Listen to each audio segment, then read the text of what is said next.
Doctor Farooq Abdullah, बहुत अच्छी तरह से आप इनको जानते होंगे। हिंदुस्तान की सियासत में एक बड़ा नाम और जम्मू कश्मीर का सबसे बड़ा सियासी तर्जुमान। डॉक्टर फारूक अब्दुल्ला जब भी बोलते हैं जमकर बोलते हैं और यही वजह है कि अक्सर उनके बयान के बाद दिल्ली में सुगबुगाहट होने लगती है। जम्मू कश्मीर के मसले पर बार बार पाकिस्तान से बातचीत करने की वकालत करने वाले फारूक अब्दुल्ला अब पाकिस्तान से नाउमीद हो गए हैं और उम्मीदें ड्रैगन चीन से लगा ली हैं। मसला है आर्टिकल 370 की वापसी का और फारूक साहब को भरोसा है कि चीन एक दिन आएगा उनकी मदद को और 370 वापस दिलाएगा। कमाल है फारूक साहब, आपने ये सब ऐसी ही बातों की रवानी में कह दिया या फिर ऐसा सच में सोचते हैं?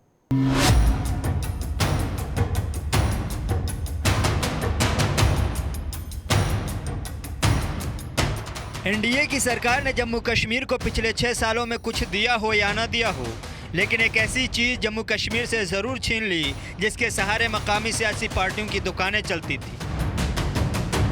आर्टिकल 370 की बका और उसकी हिफाजत के लिए हर हद तक जाने का दावा करने वाली ये पार्टियां अब बहुत खाली खाली महसूस कर रही हैं, क्योंकि अब ना ही वो आर्टिकल है और ना ही उस पर सियासत की मजबूत दीवार। एनडीए इसको अपनी बड़ी कामयाबी बताकर अब तक भुनाती आई है और उम्मीद है कि आगे भी इसको भुनाती रहेगी, चाहे वो बिहार का इंतखाब हो या बंगाल का इलेक्शन। लेकिन सवाल ये है कि आखिर पीडीपी और नेशनल कॉन्फ्रेंस अब करेगी क्या? क्या वो खामोश बैठ जाएगी?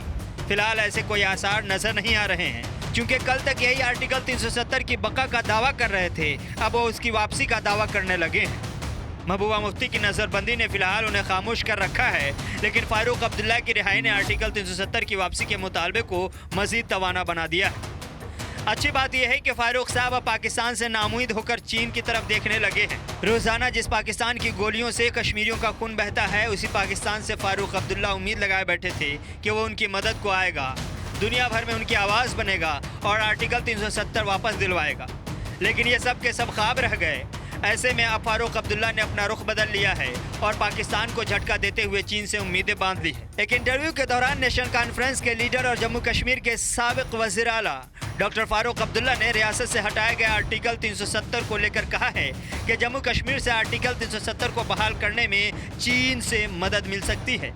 इसके साथ ही उन्होंने मोदी हुकूमत के इस कदम में साथ देने वालों को गद्दार भी बताया है। डॉक्टर फारूक अब्दुल्ला कहते हैं कि पीएम मोदी चीनी सदर को गुजरात ले गए, झूला भी झुलाया, उसके बाद चेन्नई भी ले गए, वहाँ भी उन्हें खूब खिलाया। लेकिन ये सब होने के बावजूद चीन को मरकजी सरकार का आर्टिकल 370 हटाना पसंद नहीं आया। साथ ही साथ ये भी कहा कि अब चीन की मदद से आर्टिकल 370 और 35A बहाल हो जाए, क्योंकि जब तक आर्टिकल 370 को बहाल किया जाएगा तब तक हम रुकने वाले नहीं हैं। फारूक अब्दुल्ला ने जैसे ही ये बयान दिया, हुक्मरान जमात को एक और मौका मिल गया ये बताने के लिए कि फारूक अब्दुल्ला हिंदुस्तान के दुश्मन के साथ मिले हुए हैं और बचकाना बातें कर रहे हैं। एक पूर्व मुख्यमंत्री और वर्तमान सांसद जब एक साक्षात्कार में, एक इंटरव्यू में ये कहते हैं कि जो आर्टिकल 370 है, अनुच्छेद 370 है, जिसको कि संवैधानिक तरीके से भारत के संसदीय पटल पर एब्रोगेट किया गया था, हटाया गया था, चीन के सहायता से पुनः उसे इंस्टॉल किया जाएगा, चीन के सहायता से पुनः आर्टिकल 370 को वापस लाया जाएगा, तो स्वाभाविक है, न केवल ये चिंतनीय है अपितु ये दुखद है कि एक सिटिंग मेंबर ऑफ पार्लियामेंट, एक सांसद इस प्रकार के भाषा का प्रयोग देश के लिए करते हैं।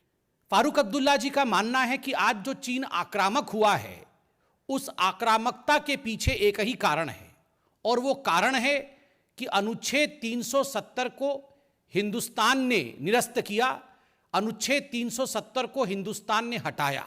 एक तरह से फारूक अब्दुल्ला अपने इस इंटरव्यू में न्यायोचित ठहराते हैं चीन के इस विस्तारवादी मानसिकता को, और दूसरी ओर उससे भी बढ़कर एक तरह से एक देशद्रोही कमेंट करते हैं और कहते हैं भविष्य में चीन के साथ मिलकर अगर हमें ये मौका मिलेगा तो हम अनुच्छेद 370 वापस लाएंगे।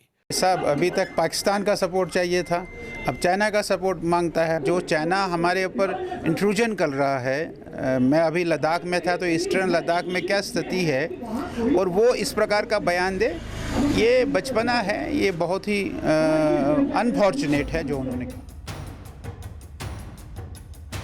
फारूक अब्दुल्ला के इस बयान को कैसे लिया जाए ये कहना मुश्किल है, लेकिन इतना तो सच है कि जब दिल्ली में आर्टिकल 370 की मनसूखी का प्लान बन रहा था और तैयारियां चल रही थी, तब फारूक अब्दुल्ला अपने गुपकार में बैठकर कहवा का मजा ले रहे थे। जिस वक्त दिल्ली में होना चाहिए था उस वक्त गुपकार में आराम फरमा रहे थे। नतीजे में दिल्ली ने आसानी के साथ अपना काम कर दिखाया। सवाल पूछने वाले ये पूछ रहे थे कि क्या फारूक साहब को इसकी भनक नहीं लगी थी, क्या फारूक साहब को इसका इल्म नहीं था, और क्या सच में फारूक साहब से सब कुछ छुपा कर रखा गया था। हालांकि 5 अगस्त से कुछ दिन पहले ही पीएम मोदी से मुलाकात करके वापस श्रीनगर लौटे थे। इतना पुराना सियासी खिलाड़ी क्या सरकार के इरादे को भांपने में भी नाकाम रहा। 5 अगस्त 2019 को गुजरे 13 माह से ज्यादा हो गए, लेकिन बड़ी देर से फारूक साहब को यह ख्याल आया कि अब चीन का कांधा इस्तेमाल किया जाए। शायद इस तरह से सुर्खियां बटोरी जा सकती हैं, क्योंकि ये तो उन्हें भी मालूम है कि चीन हो या जापान, दुनिया का कोई मुल्क हिंदुस्तान से ये काम नहीं करवा सकता। फिर इस बयान से चीन में डॉक्टर फारूक के चाहने वालों की तादाद जरूर बढ़ जाएगी, लेकिन कश्मीर की आवाम फारूक साहब की बातों पर किस हद तक भरोसा करेगी ये कश्मीर ही बताएगा।